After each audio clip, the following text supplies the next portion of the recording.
The United States entered World War II not just as a combatant, but as the industrial engine of the Allied forces. This was the arsenal of democracy, churning out machinery at a scale the world had never seen.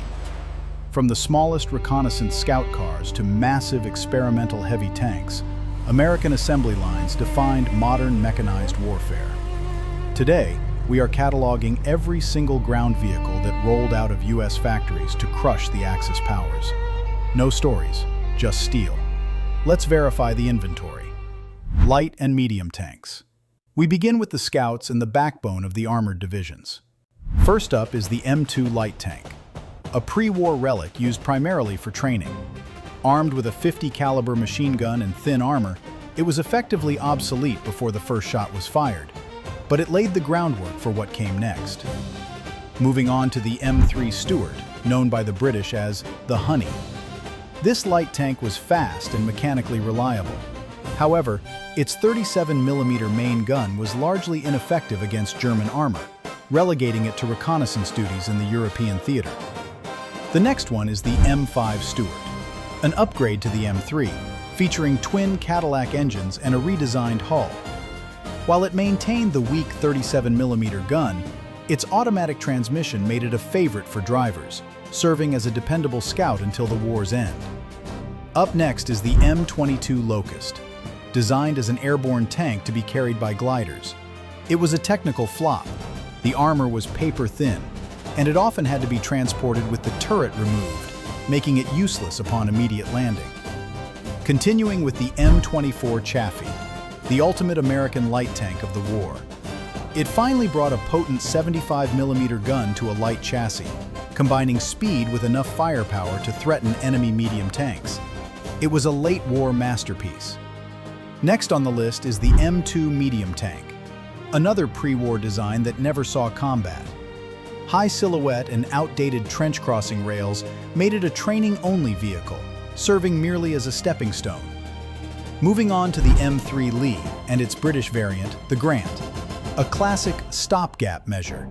It featured a bizarre configuration with a 75mm gun mounted in the hull sponson and a 37mm in the turret. It was tall, awkward, and vulnerable, but it provided crucial firepower in North Africa when nothing else was available. The next one is the M4 Sherman, the undisputed workhorse of the Allied forces. Not the strongest nor the best armored, but mechanically reliable and easily mass-produced. Armed initially with a 75mm gun, it won battles through logistics and numbers, rather than individual superiority. Up next is the Sherman Firefly, a British modification of the US M4. They crammed a massive 17-pounder anti-tank gun into the turret. It was one of the few Allied tanks capable of knocking out a Tiger I from frontal range. Continuing with the M4A3E8, nicknamed the Easy 8. The peak evolution of the Sherman. Featuring the wide-track HVSS suspension and a high-velocity 76mm gun, it offered a smoother ride and better anti-armor capabilities, becoming legendary in the Korean War later on.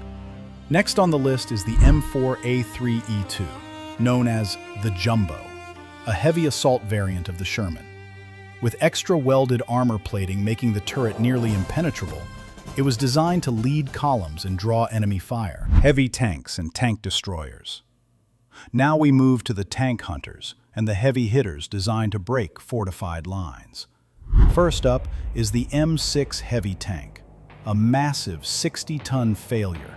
It carried a 3-inch gun and a coaxial 37mm, but it was too heavy for portable bridges and suffered from logistical nightmares. It never saw combat, remaining a domestic curiosity. Moving on to the M26 Pershing, often debated as a heavy or medium tank, this was the American answer to the German Panther. Armed with a devastating 90mm gun and low-profile torsion bar suspension, it arrived late in the war, but proved that American engineering could match German ballistics. The next one is the T28 Super Heavy Tank, an experimental 95-ton monster designed to breach the Siegfried Line. It had no turret, resembling a massive self-propelled gun. It was too slow and arrived too late. ultimately becoming a museum piece rather than a combatant. Up next is the M10 Wolverine, the definitive U.S. tank destroyer, built on a Sherman chassis with an open-top turret and a 3-inch gun. It sacrificed armor for firepower, designed to ambush panzers and relocate, though its manual turret rotation was dangerously slow. Continuing with the M18 Hellcat, the speed demon of the war. Built on a unique chassis with a radial aircraft engine, it could hit speeds of 55 miles per hour. It was the most effective U.S. tank destroyer, using shoot-and-scoot tactics to decimate heavier German armor. Next on the list is the M36 Jackson, also known as the Slugger, the evolution of the tank destroyer doctrine. It mounted the massive 90mm gun on an M10 chassis. It was one of the few American vehicles capable of destroying a King Tiger from a distance, serving as a vital equalizer in the Battle of the Bulge. Self-propelled artillery and AA. Artillery conquers, infantry occupies. These are the mobile guns that brought devastation directly to the front lines. First up is the M7 Priest, the standard American self-propelled howitzer. Built on the M3 and later M4 chassis, it mounted a 105mm gun. It earned its nickname from the ring-like machine gun mount resembling a pulpit. Reliable and ubiquitous, it provided immediate fire support for armored columns. Moving on to the M8 Scott, a 75mm pack howitzer mounted on an open-topped M5 Stuart chassis. Designed for close support, it was fast but offered little protection for the crew. As tanks got bigger guns, this assault gun concept became obsolete and was phased out. The next one is the M12 gun motor carriage, nicknamed King Kong. It mounted a massive 155mm gun on an older tank chassis. With no rear protection and a giant recoil spade, it was a specialized bunker buster, famously used to crack the Siegfried Line at point-blank range. Up next is the M40 gun motor carriage, the successor to the M12, built on the wider Sherman HVSS chassis. It carried the 155mm long tom gun. While it arrived too late to see extensive action in World War II, it proved the validity of heavy mobile artillery. Continuing with the M16 multiple gun motor carriage, famously known as the meat chopper. An M3 half-track fitted with a quad 50 mount, 4 50 caliber machine guns. Designed for anti-aircraft use, it was terrifyingly effective against infantry, mowing down waves of attackers in the Pacific and Europe. Next on the list is the M19 multiple gun motor carriage, a late war development mounting twin 40mm Bofors guns on the M24 Chaffee chassis. Faster and better armored than half-tracks, it represented the future of mobile anti-aircraft defense. Armored cars, half-tracks, and amphibious. This category covers the eyes of the Army and the hybrids that crossed water and mud. First up is the M3 half-track, the definitive Allied armored personnel carrier. With tracks in the back and wheels in the front, it was a mechanical compromise. It offered mobility but poor protection against overhead shrapnel. Despite its flaws, it was the universal taxi for mechanized infantry.